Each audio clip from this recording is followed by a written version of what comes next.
my song. Let's sing it. It's gonna be fucking awesome. Come on, it's gonna be fucking awesome. You know the words. It's gonna be fucking awesome. That's it, sing. It's gonna be fucking awesome. Yeah! Howdy, howdy, howdy, everybody. It is I, Jesse Blaze Snider, the Coolest Geek Alive. How are you doing? I'm doing okay.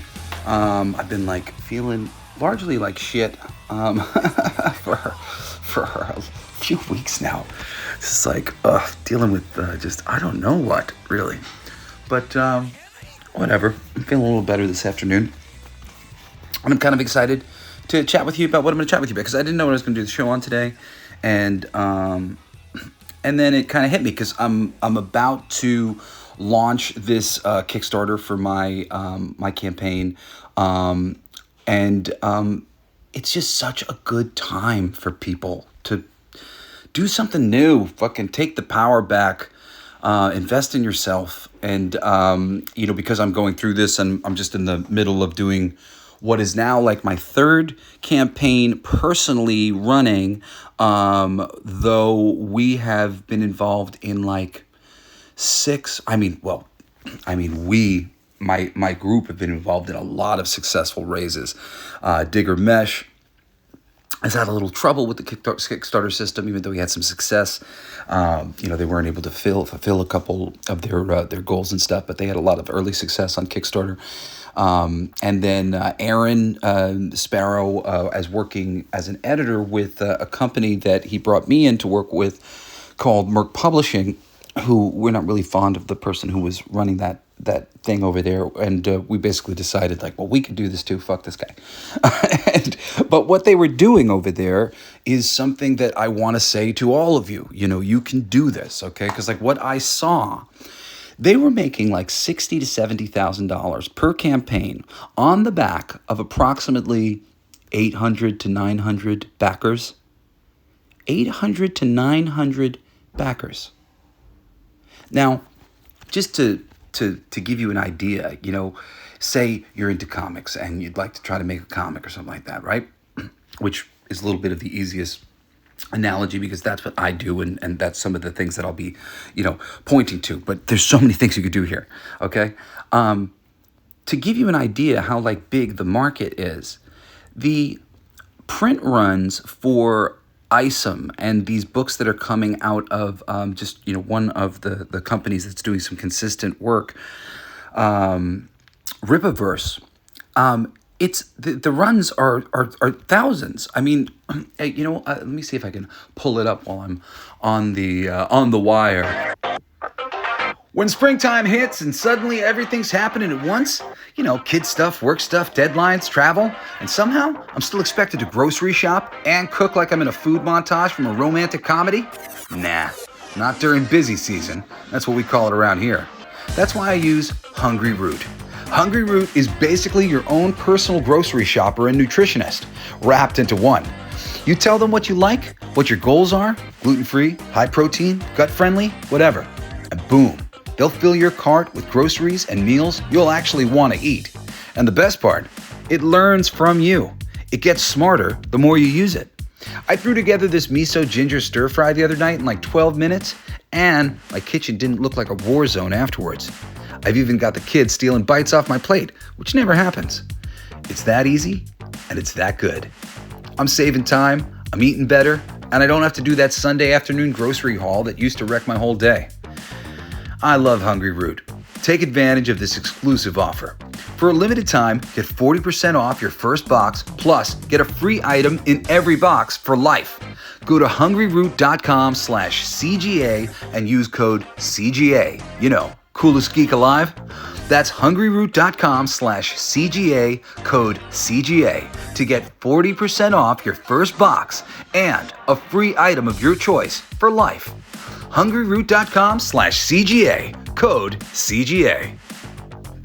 Print runs for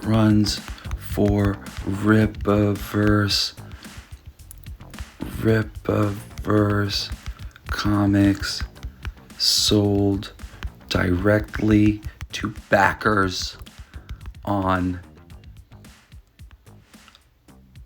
in fundraising? To see if I can get an answer there. So it's in the thousands. I want to say it's like I was really impressed by what number of books they were. The campaign surpassed its initial goal of 100,000. It raised 1.7 million within the first 4 days. Went on to amass over 3 million. I don't know if they're going to get me any numbers of the actual print runs. I did see them at a certain point in time, but I mean, I want to say 30,000. I want to say that's the number that I saw, and I went, that's fucking normal comic book print run numbers. So just case in point there. There is a market, okay? Like, there are customers in these ecospheres. And if you're just listening to this as like a curiosity, be one of those customers. There are so many fucking cool things going down in the space. I had pulled up just a list earlier of top Kickstarter campaigns by categories, right? And these are just all different categories. So publishing, we had Surprise 4 Secret Novels. These are novels, okay? Brandon Saunderson, he raised $41.75 million, making it the most funded Kickstarter project ever. Okay, just as a case in point, guys, anybody can write a book. I'm sure that Brandon had some things behind him working that helped him to grow to this place.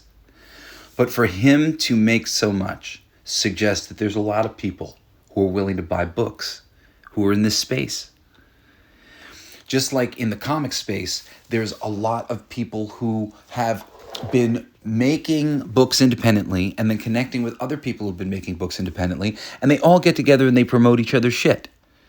And it's a great way to get an audience. I've gotten big bumps from certain shows that I've gone on and whatnot, and not even necessarily because they're big shows, but because the people who are watching are really engaged and they like the thing. And I'm sure this exists for so many bits. So, there's no reason to be discouraged about anything. Listen to some of these other categories. And I've been kind of intrigued by some of these categories myself because I like games. And in the tabletop games category, man, there's Brandon Saunderson's Cosmere role-playing game, which collected 15.15 million, and which was a record for tabletop games. Frosthaven, which I'd heard of, that one had made almost 13 million. And this was the sequel to another popular game. So this was them building an audience. And building an audience is like a little thing that I'm going to talk to you guys about. Because I haven't been able to get to that $60,000, $70,000 number. We made, I think it was like $6,000 on our first campaign and maybe $13,000 on our second campaign. And then kind of our third campaign was Aaron's campaign because we were helping to promote that as much as we could. And he and I have just been in cahoots for a long time. But Aaron, on the strength of his own, doing it all himself, he made almost 20,000. So, we're really hoping our next campaign, as we've amassed and we keep collecting customers and whatnot, that we'll be able to amass all of these things into one place and be doing it where the other place, where some of these other people are doing it. Because our customer base is still, somewhere in the 200 to 300 to 400 or 500. I'm not exactly sure what Aaron has. Aaron's been really smart about his campaign. He pre-campaigned for a very long time beforehand. And after the fact, he's been continuing to raise and promote the book. So now they're like another, I think $2,000 or $3,000 up from where they ended. So it ended at 20,000, but he's made another 3,000 since. So kudos to you, Aaron Sparrow. Anyway, Aaron and I were both working for this company, Merck, and from that, and I mean, some of these campaigns were like 643 or something like that, and they were $60,000, $70,000 campaigns. And this is the thing that I have to say to you about this thing is people are ready to pay a little bit more money for quality especially, and for anything that you're offering that is an upgrade from what they may have been dealing with. If you're really offering a really cool quality board game, comic book, novel, something that sounds really intriguing to people, there's a lot of interest for it. And forgive me if you're getting any of the echo of dogs that I can't control who are surrounding me in my current place where I have to record. But ruff ruff ruff ruff ruff to you, good ruff ruff ruff ruff. Maybe I'll confuse them. Ruff ruff ruff. Maybe no, I don't know. It didn't. It's probably just adding to it. Kingdom Death Monster 1.5 is also another tabletop game. Made 12.5 million. Intricate miniatures and deep gameplay in this one. Now, in film and animation, you've had the Veronica Mars project, which is granted a filmmaker out there who's like, I own or whatever, and I'm going to do something. But hey, you could buy the rights to the fucking, the Street Sharks or something, and and turn it into some stuff on Kickstarter that might be worthwhile an investment for people who are looking for it. There's a lot of different movie projects that might be interesting to people, or people out there who have things to offer in the movie field. Say you're a special effects makeup artist or something, and you want to do something really cool, and you've made some samples of what it is, and you've got some designs, and they look really awesome, and you know it would be cool to do, and you could build it maybe as a short at first, even just to make your life a little bit easier, and then you do a second follow-up raise for a full film, and you try to bring on some big actors, and you have a little casting thing of people who you'd like to go after. Maybe you won't be able to get those people, but you tell the audience this is who we're going to try to get. Critical Role in film animation: The Legend of Vox Machina, the animated special. It amassed 11.39 million.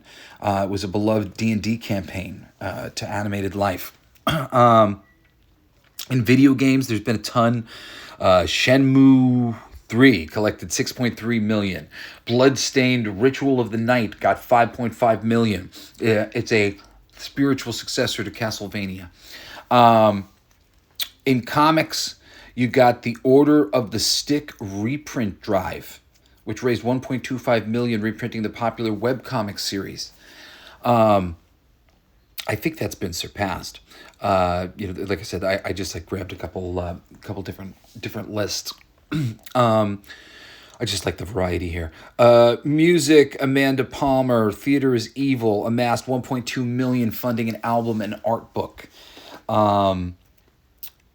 This is just it's interesting. I'm looking at that and I'm like, should I do the same thing for my music? Let me be inspired to do all these. Do you do it? Everybody should do it. There's so much opportunity here.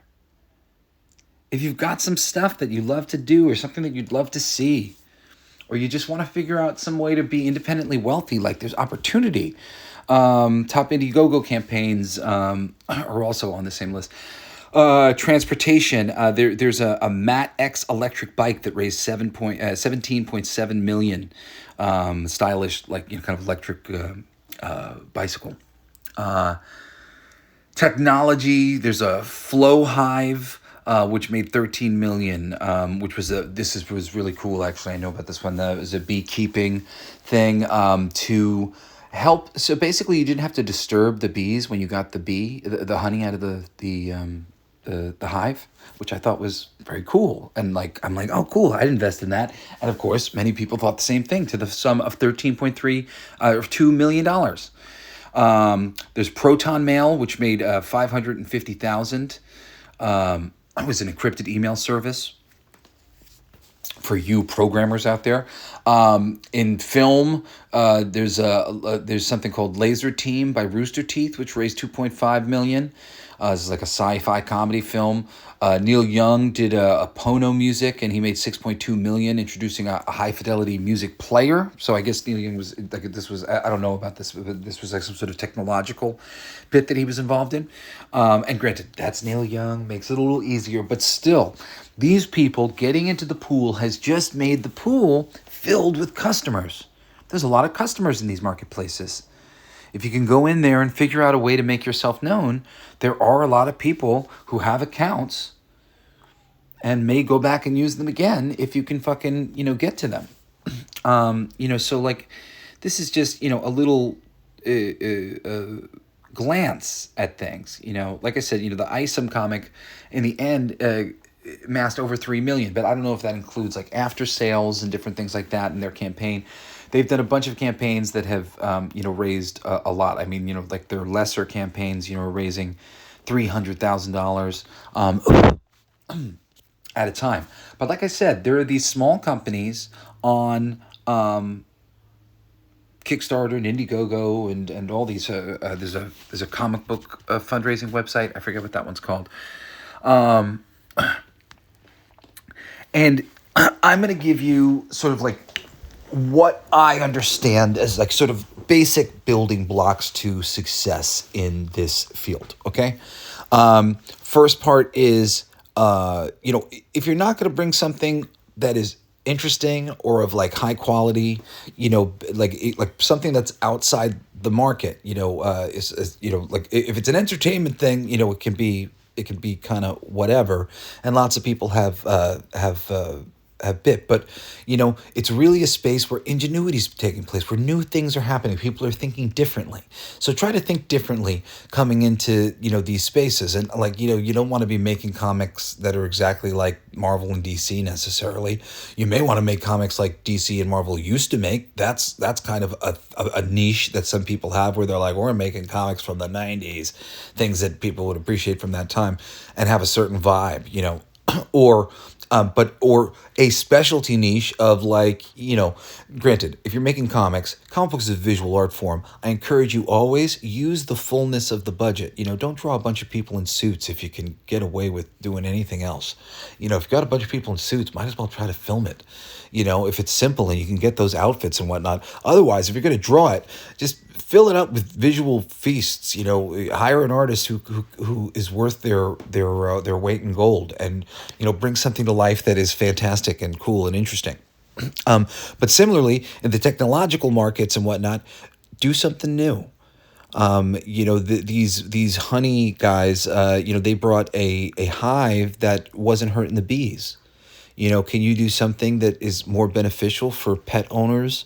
That's going to, appeal to the sensibilities of people who have pets, something for parents that'll appeal to the sensibilities of these parents in ways that perhaps these companies are not thinking of.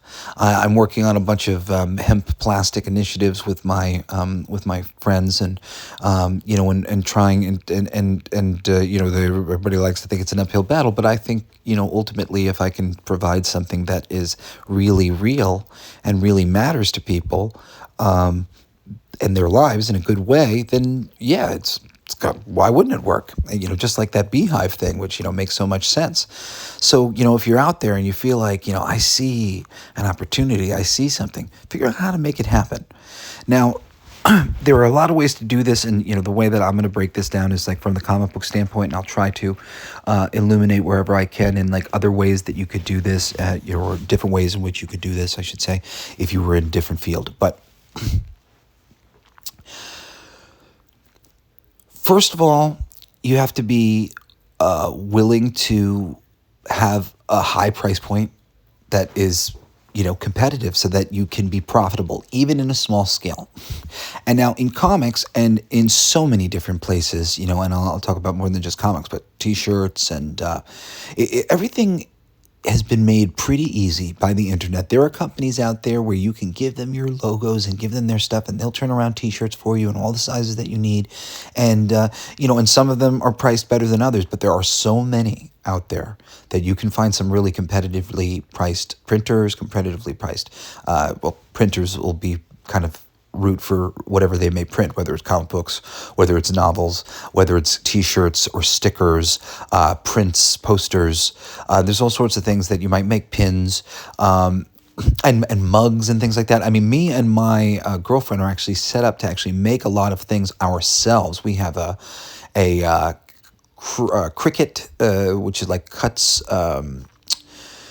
I'm gonna forget all the fucking terminology here, but there are basically like there are different cut patterns and logos that we get, and then I cut them out, and then Julie will go and she'll take them and she'll cook them onto the shirts for us, and then we'll have other things that I'll print out from our printer, which has a different sort of printing ink or whatever for baking these things onto different things. So we have like, what do you call it? They're like coffee jugs that like keep your coffee hot tumblers, and we could put anything on them. And we've used them to make awards, and we've sold them as merchandise and things like that for people. But there's a lot of different things that can be made for any sort of brand or anything that you might be doing, whether it's a band or a comic book or a film or short or anything. So the ability to get things printed like in even really, really short number is like, it's fine.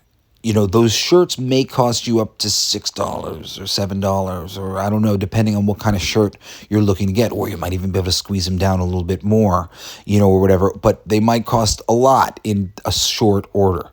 However, as long as you're making sure that you're charging $25, $30 for the shirts, and the people are recognizing they're here to help you fundraise so that you can do this thing. The extra money that you're taking for the shirt, they know that is going into the making of the comic or the making of the short or the making of this thing so that you can do something with it. People understand that, good things cost money.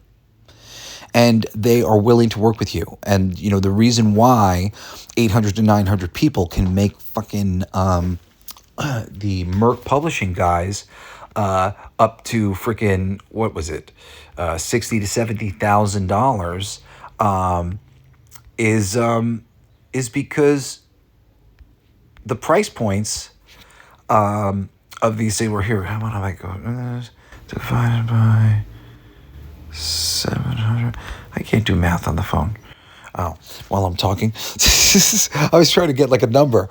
But the real reality of it is just the people are spending hundreds of dollars if you get customers who get into the process and really get deep into the thing. And you just have to get a decent amount of customers into what you're doing in a deep enough way, or have a big enough price point that you can make some money. In the case of the comic books, you do it in a real collectible way. So, the Merc Publishing's, strategy, they would offer the same book like freaking 20 or 30 ways. I mean, sort of ridiculous. But within the context of that model, it's very simple to do. You look at this thing and you go, hey, here is a baseline comic. There's probably only going to be less than 1,000 of this printed, right? We're thinking that 800, 900 range. And, we can't charge the $5 for it. We're going to charge $10 for it. But it's going to be really limited, and it's never going to be printed like this again. And then that's the one that you're offering to everybody, right? And you're making a pretty decent price point on that. You're probably, depending on how many you print, even if they end up costing a decent amount to, for you to print, there probably won't be more than like $5 or $6 for a normal size comic book or whatever, and you'll still make a few dollars on it. And if you're able to get a decent print run, say you print 200 or whatever, you'll get the price point will be down to they were only $3 or $2 or whatever it was, because, I printed 3,000. Like, even say you don't even do very good, but you decide that I'm going to buy 3,000 copies so that I can go sell 2,000 copies. I sold 1,000 copies, or I sold 500 copies, and I'll have 2,500 copies. But those will all, the profit that you're making is actually much bigger. You can go around, you can sell those for the same amount, limited. We only did 1,000 copies of them, or whatever it is. Or, as many as you decided to buy. But then when you offer your variants, those all jump up in price. And depending on a lot of factors for Merc Publishing, they were playing on a lot of nudity and mature variants. So they would make a lot of different nude variants that were very expensive, and they would have this whole line of things. We did similar, but we did it like a humor thing with Fucking for Our Future, where we did these exploding boobie variants, because she's like a power armor. She's not really nude. So the boobs are going and they're blowing up over the course of this covers. And each one of those was worth a little more, and it was making us a little bit more money. And there are ways to do variants of anything you may do. You do the baseline little plastic tchotchke thing that you figured out that's a really neat fidget spinner that you can 3D print. And then, the mainline one is the main color, but the other colors are the fundraising colors, and the fundraising colors are all a little expensive, but there's a little story behind them, and you put a jewel in each handle, like whatever the fuck you want to do to make these things special beyond the mainline thing that you do. So you always try to offer something that is like great for everybody, but then make it as deep as possible in terms of extra things that you can do to go, hey, look, we're fundraising. You understand what that means. In order to really do this, we're going to need more money. So buy our t-shirts for our company, buy our stickers for our company or whatever else. And, get the little we love you package and we love this idea package where you get all the colors and all of the things plus 3 for your friends and a t-shirt and a hat and we'll love you forever. That's the type of thing you can put together that with 700, 800, 500, like 900, I said 600 people. I definitely saw raising $60,000 for them, at different points. It's crazy, but they're doing these, dozen different cover packages plus the nude covers and the nude variant where we put lingerie on them, but now it's metal and it's a metal variant. Like, go check out one of these Merc publishing campaigns. Go check out campaigns in general on IndieGoGo, on Kickstarter. Find out where your space, whether it's like computer programming, video games, board games, whatever it is, where it's better. Like, as I was going through this list before, transportation came up on IndieGoGo, and I think I have bought some more like technological things on IndieGoGo. There was a really amazing bit that was a device that you put in your refrigerator to make your food last longer. And they had a whole bunch of devices of using similar technology that it had a whole bunch of different great, big, successful campaigns for them. And this could be you. This could be you. More people in these spaces means more customers in these spaces. More great ideas in these spaces that change the world means the world changes. There's lots of technology and there's lots of things that people haven't gotten behind in industry because it wasn't good for the industry, but it would have been good for us. And I want to see more of the shit that is good for us come to fruition. So if you've got something out there that's in you, whether it's entertainment or otherwise, just jump in and do it, man. Explore that space, explore the promotional part of that space. Promotion is a very, very big part of this. Don't just think that just because you put something up on your wall that, it's automatically people are going to find it. Promoting the thing, I've not to say that I've learned this firsthand because I knew that from the beginning, and I've been very actively trying, to promote, and even doing that, it can be a process. But doing what my friend Aaron did and promoting the long way, start talking about it as soon as you can, start telling all your friends as soon as I can, as soon as the thing's going to come, you got to support me, man. It's going to be whatever it is.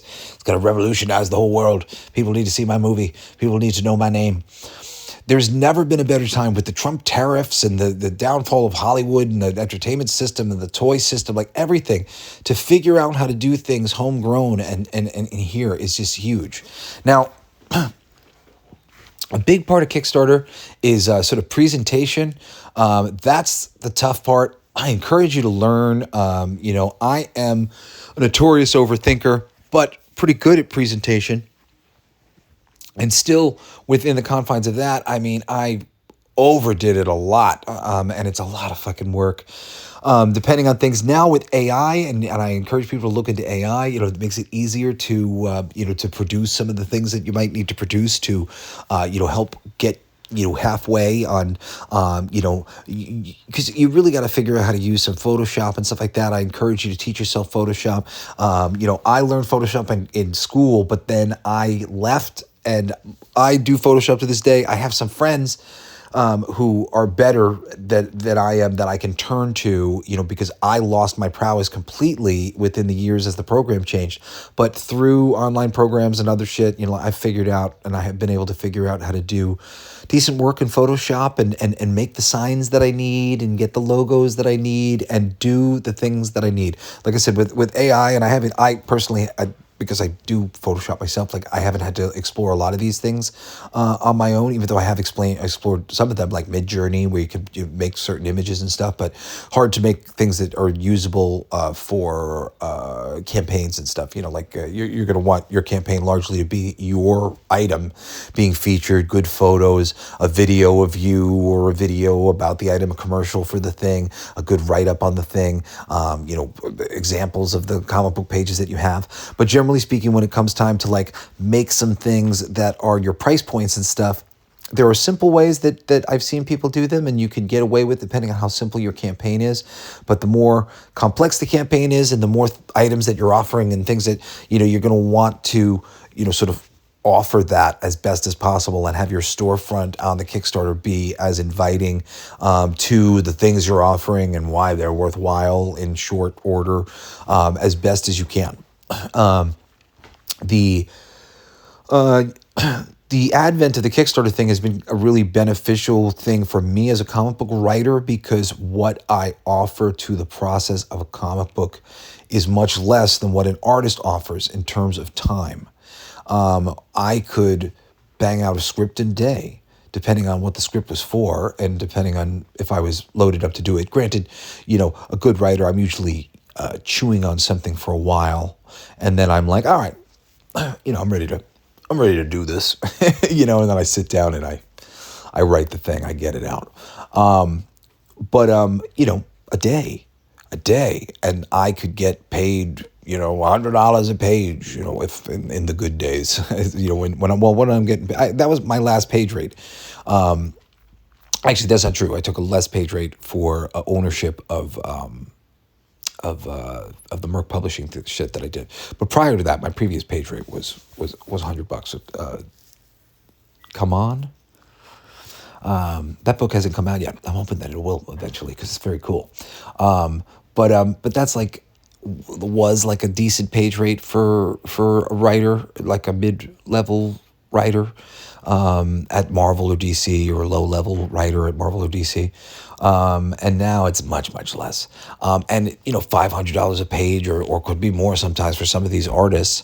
But it's taking them, let's say, to do that whole script that you wrote in a day, at least a month. In most cases, very few people are faster than that. And some people struggle with that monthly schedule. So the amount of work that goes into a comic book as the artist is a lot. However, being able to offer to do the Kickstarter is great, but the amount of work that goes into these Kickstarters is a lot. And I should warn you ahead of time. It is a lot. But if something matters, you'll find a way. If there's something in you to do this on any level for anything, like I said, you've got a comedy career or film, or there's so many different things. If you're a scientist, you got some sort of technology or some sort of concept you want to develop, or just a simple concept that you see that could be done. Or, I was going to make ninjas because I just saw, as a toy fan, I was like, it'd be great to get a bunch of cheap ninjas.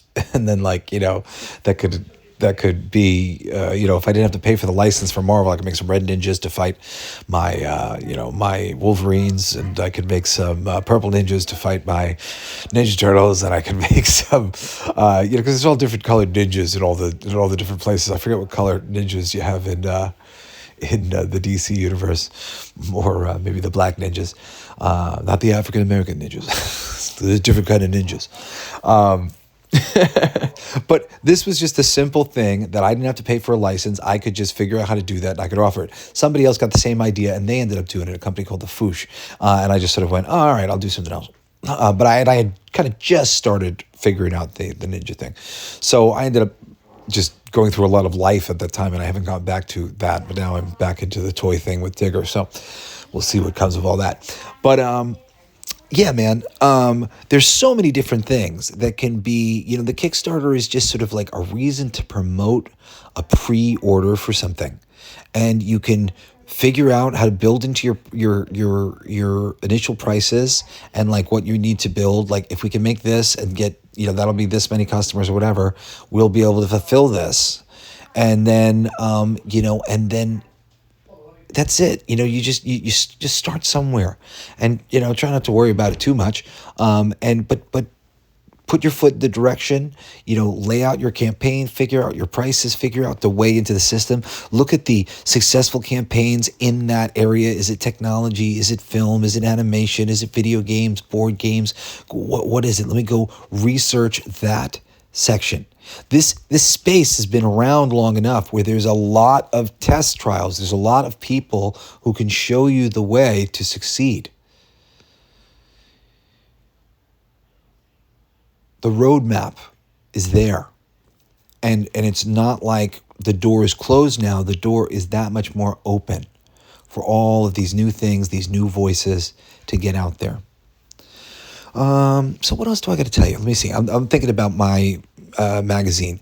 So we're doing a magazine called Sugar and Bones. It's an anthology magazine, kind of like Heavy Metal, but with more magazine type elements. There'll be a photo spread, which will be like kind of a cool post-apocalyptic thing called The Women of Armageddon that my friend Michael Zinn did. And we've got, I think, 6 or 7 different short comics represented in there, including one of the comics from Blacklight District being reprinted with the song, which will be offered for free. And for the campaign, we're going to have, I guess it's going to be 10 covers. We're going to have a cover for each of the issues. The first issue of, let's say, my short D for Dementia with Steve Kurth. The first issue of Digger's short, it's Other Dead Asia. And it'll be Other Dead Asia #1, which will be the variant. Even though there'll be Sugar and Bones #1 for the main cover, there'll be a Sugar and Bones photo cover, and there'll be a Sugar and Bones multiple character cover, which I think may end up being like our. No, I don't know. I'm still fucking processing. So there's so many damn factors for what to do here. But we're going to have probably a subscription model as well. One of these covers might be one of those, or I guess it'll be just a special version of one of these covers. I don't know. I'm still trying to figure out what the best thing to do with the subscription cover is. But through the fact that we have a whole bunch of shorts, we're going to use that to do a whole bunch of variant covers. And then we're going to have our main cover, but we also do have a photo spread in the book. So we're also going to do a photo cover because we know there's a bunch of horny guys who might like the photo cover. We'll pick a really cute pic of one of the gals, and and we'll have a cover that'll sell a lot probably. And hopefully, if we've done a good job on all these covers, we'll be able to sell bundles of these covers. Here's the 9 different #1s for all the different stories, the 6 different stories, the 7 different stories, I forget what it is. And, plus the photo cover, plus the main cover, and the cover where we have all the characters together in one space, right? And the Golden Fleece cover and Golden Tooth cover and like whatever other bullshit that might be offered in conjunction alongside is like promotional stuff, because sometimes you do little promotional things like you have a what do you call it, a vote of everybody voting on which cover should we make a metal version of, and they're like this one, and we do a metal version of just that cover because that was the one that they were voted. Because in the campaigns they like to tell you, and I mean these are things you'll learn when you go and you like dig deep into how to run these campaigns and get the most out of it. Because it really, there's just so much minutia. I mean, like in order for me to like really tell you all the different things that I've learned, like it would take me fucking 3 hours of just like, well, you can do the prices like this. And it may be different for you because I'm figuring out the prices from this comic book standpoint, but then also from t-shirts and pins and whatever else. But who's going to print your shirts? Did you get a better deal than me? Did you get a worse deal than me? Et cetera, et cetera. I encourage you just to look a lot. Do a lot of search. There's so many businesses, like little businesses doing shirts, and so many, if you're on Facebook or any of these social media, put it out just like, hey, I'm looking for printers, of this variety. Does anybody know anybody? See who comes back to you. Get some more recommendations. Go online, see who comes up. There's really a lot out there. I mean, I've used different printers on every single one of my past books. I haven't really been happy with any of them. So I keep waiting to find one that I really like jibe with, but so far, no good. I did have a good printer back in the day, and I disconnected from them, and I don't have their information anymore, and I forget what they were called. So that's on me. I should have remembered. But there are so many tutorials, so much, YouTube. Go to YouTube. YouTube's your friend. On ways to get into the space. IndieGoGo, on Kickstarter, just every little detail of the system and making the prices and exactly how much percentage you're going to have to give. It's a certain percentage for like the credit card charges, and there's a certain percentage that the Kickstarter themselves get. I think it ends up boiling to like 5% of the whole thing ends up going to these organizations. Imagine something like that, and you're going to have different expenses and things. You're going to have to figure out what can you put together. What do you have to put together to properly sell it? And then what can you do after the fact? In the case of me and my buddy who did Fucking for Our Future, we were able to do basically everything by ourselves. And like I did the whole campaign by myself. I didn't have to pay anybody, except I did get some money for advertising from a friend of mine. And my artist, he did put some money towards a colorist to do all of our main covers that he had done. And we gave them all different false names, and we pretended like this one's by this guy, this one's by this guy, but it's all just him. But we had the same colorist who did all the stuff, Ruvian, and he put some money into that. So, maybe we spent... I don't know, depending, I don't remember exactly how much we ended up spending on the advertising, at least like $1,000 to $2,500, depending on whatever. No, it wasn't that much. I guess it was 1,000. Yeah, 1,000. So 1,000 on the advertising and like $450 on the coloring. And that's what was our only expense. And then we, did the book. But then our next expense was the printing. But theoretically speaking, if we sold one copy at like the price point, even for our thing, we would have like printed that thing and like made a little bit of money, even though we lost a little bit of money on some of the shipping. The international shipping was crazy. I encourage you to really look into what the international shipping looks like and to raise your prices accordingly. There's no reason why that should fall on you. And like, oh man, it was nuts sometimes. Some of these international shipping costs, I was like, what? It costs how much? Because we were asking, I think, like $25 for the international shipping, maybe, or maybe 20. No, I think it was 25. But like, one or two of them had to be like $50. And I was just like, what? And a bunch of them were like 30 or 35, 36. I was like, holy shit, man, like a whole bunch of them were a lot. So watch out for the international shipping. Regular shipping is a little bit easier to figure out, like in America, but make sure you figure out exactly what your shipping is going to look like, because you don't want to be all of a sudden, people are okay. We're just like, yeah, it's going to cost this much to ship it. But like, you're not going to love it when it's eating into the cost of your, the items you're sending out. That's not the fun. Let's see, before I go, I'm just like, want to give you everything that I can think of, in the case of the book that I'm doing right now, Sugar and Bones, we have the benefit of a lot of people are working on it. Digger's working on it. Aaron's working on it. I'm working on it. We've got our artists who are on our books. In my case, it's Steve Kurth. In Aaron's case, it's Renzo Rodriguez. I forget what Digger's guy's name is. I haven't met him. But and I don't know if he's necessarily going to do press. We also have our friend Todd Blackwood working on the book. So, we've got like 6 people who can go out there and talk about each other, which is great. Who can talk up each other. I don't got to sit there and say how great I am. I can talk about how great Aaron is. I can talk about how great Digger is. I can talk about how great our artists are. That's always awesome. Much more better look. I have a really great friend, shout out Kevin Cristiano, who our relationship began with him being told, like, we were on camera and he was supposed to tell everybody all about his jean company, or whatever, and like he was just sort of like and I could tell that he was just sort of like didn't really want to like have to talk about himself like that. And I just went, why don't I talk to him about how awesome his jeans are and ask him some questions? And he looked at me and he was just like, thank you so much. I like saved his life. I was like, yeah, no, like, all good, brother. I love you. No need to hang you out to dry. It's really nice when you can go do that. So when you can do it with a partner, if you have friends who you love and you love to work with and you would love to have an excuse to work with and you don't know what you want to do, but you want to do something, go talk to them. Work with them. And there's more voices and more relationships and more people involved in it and more ways to promote it. And if you can get people involved and get the community involved, one of the few really good things that advice of previous management days for me in the music way was to put a lot of people, a lot of my fans into this music video that I did for Go With Me. And while I don't love the music video on a lot of levels, I do appreciate that idea of adding all these people in. It's really meant so much to them over time.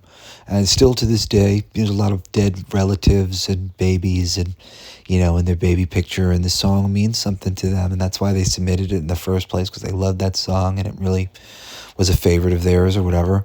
And, we loaded it up, we included, as many as we could. And to this day, I get people, oh, this song still makes me cry or whatever else. And that's very cool. And, I brought that attitude into the DILF USA music videos that we've made, again, with my girlfriend, shout out Julie Bright, where we are, we've been doing these things largely for free. I mean, granted, Julie's always shelling out some money for some little thing here, there, or whatever, without telling me that, she wanted to, this is a prop, this is a little thing I got or whatever. But generally, we're less than $500 is being spent on most of these things. And we're using friends. And friends as our cinematographers, and friends as our, lighting people if we need them or whatever it might be. Friends locations, friends as actors, and we all of our videos end with credits, like it's like a movie, because we have all these people who are volunteering, and we just want to go out of our way to say thank you to them and give them credits if we can. And we try to have fun with the credits and tease people, and and thank everybody who helped in any way, shape, or form. And this creates wonderful sense of community and has helped, still, we haven't been able to promote these videos hugely or whatever, but I promise you there's wonderful energy within the... Howdy, everybody. It is I, Jesse Blaze Snider, the Coolest Geek Alive. How are you doing? I'm doing okay.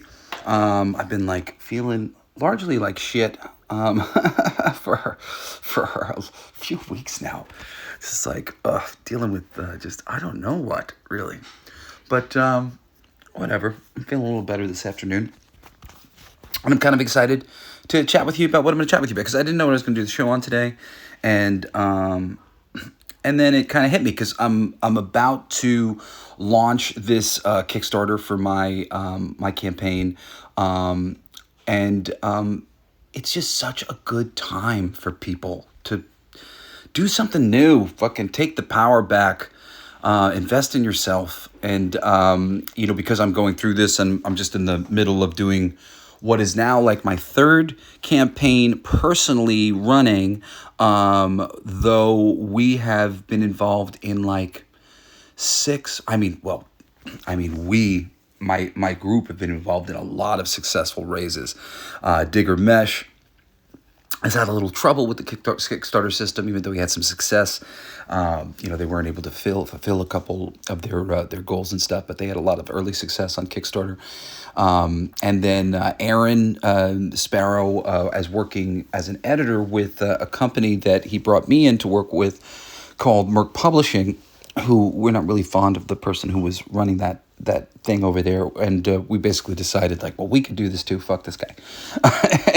But what they were doing over there is something that I want to say to all of you. You can do this, okay? Because what I saw, they were making $60,000 to $70,000 per campaign on the back of approximately 800 to 900 backers. 800 to 900 backers. Now, just to give you an idea, say you're into comics and you'd like to try to make a comic or something like that, right? Which is a little bit of the easiest analogy, because that's what I do, and that's some of the things that I'll be, pointing to. But there's so many things you could do here, okay? To give you an idea how big the market is, the print runs for ISOM and these books that are coming out of one of the companies that's doing some consistent work, Ripaverse. It's the runs are thousands. I mean, let me see if I can pull it up while I'm on the wire. Print runs for Ripaverse. Rippaverse comics sold directly to backers in fundraising. To see if I can get an answer there. So it's in the thousands. I want to say it's like I was really impressed by what number of books they were. The campaign surpassed its initial goal of 100,000. It raised 1.7 million within the first 4 days. Went on to amass over 3 million. I don't know if they're going to get me any numbers of the actual print runs. I did see them at a certain point in time, but I mean, I want to say 30,000. I want to say that's the number that I saw, and I went, that's fucking normal comic book print run numbers. So just case in point there. There is a market, okay? Like there are customers in these ecospheres. And if you're just listening to this as like a curiosity, be one of those customers. There are so many fucking cool things going down in the space. I had pulled up just a list earlier of top Kickstarter campaigns by categories, right? And these are just all different categories. So publishing, we had Surprise 4 Secret Novels. These are novels, okay? Brandon Saunderson, he raised $41.75 million, making it the most funded Kickstarter project ever. Okay, just as a case in point, guys, anybody can write a book.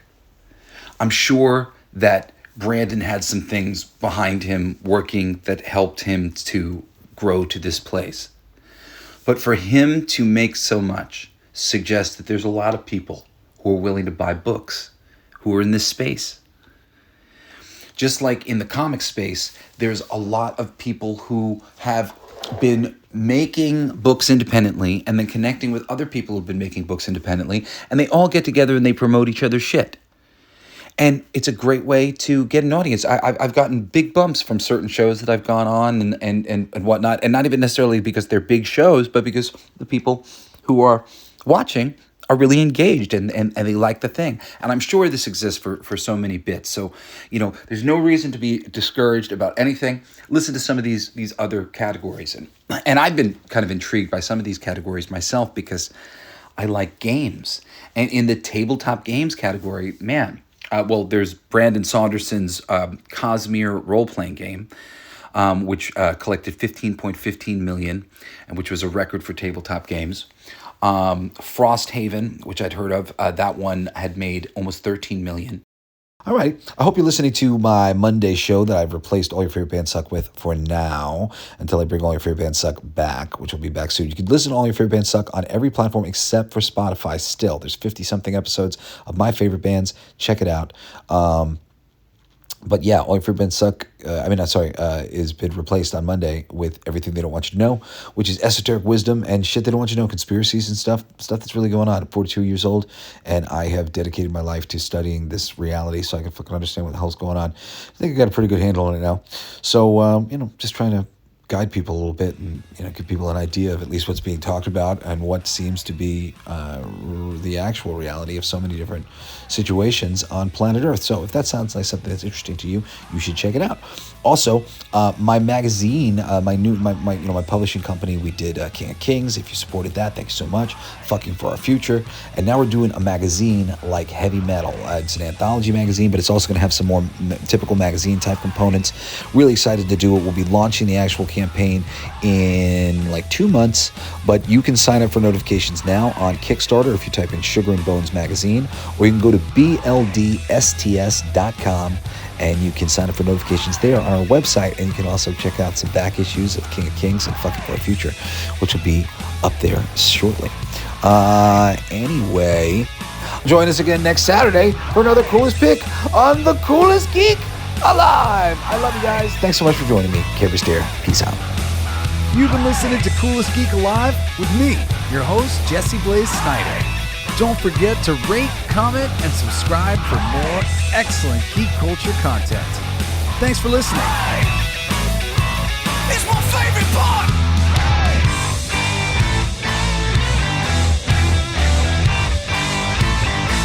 Isn't that heavy?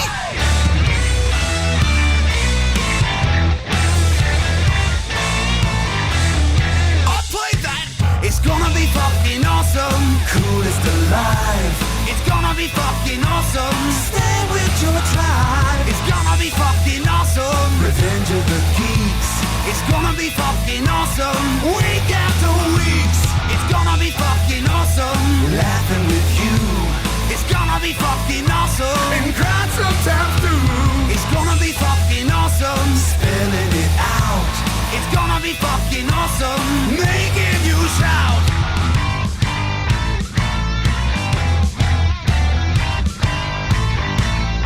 I'm a genius. I got lyrics coming out my bum for days.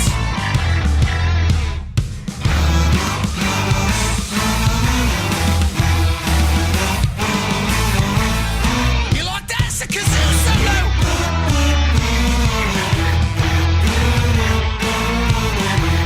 I play that too. It's gonna be fucking awesome. Talking some shit. It's gonna be fucking awesome. Living the shit. My voice is fucking awesome. Food in our mouth. It's gonna be fucking awesome. Get in the mouth. It's gonna be fucking awesome. Tell all your friends. It's gonna be fucking awesome. Call right on text. It's gonna be fucking awesome. Raising the bar. It's gonna be fucking awesome. Straight to the stars. It's gonna be fucking awesome. It's starting soon. Straight to the top of the awesome. Passing the moon. It's gonna be fucking awesome. On with the show. It's gonna be fucking awesome. Ready, set, go. It's going to be fucking awesome. Fucking awesome. It's gonna be fucking awesome. Just wait. You'll see. You'll all see. The podcast playground. Hooray!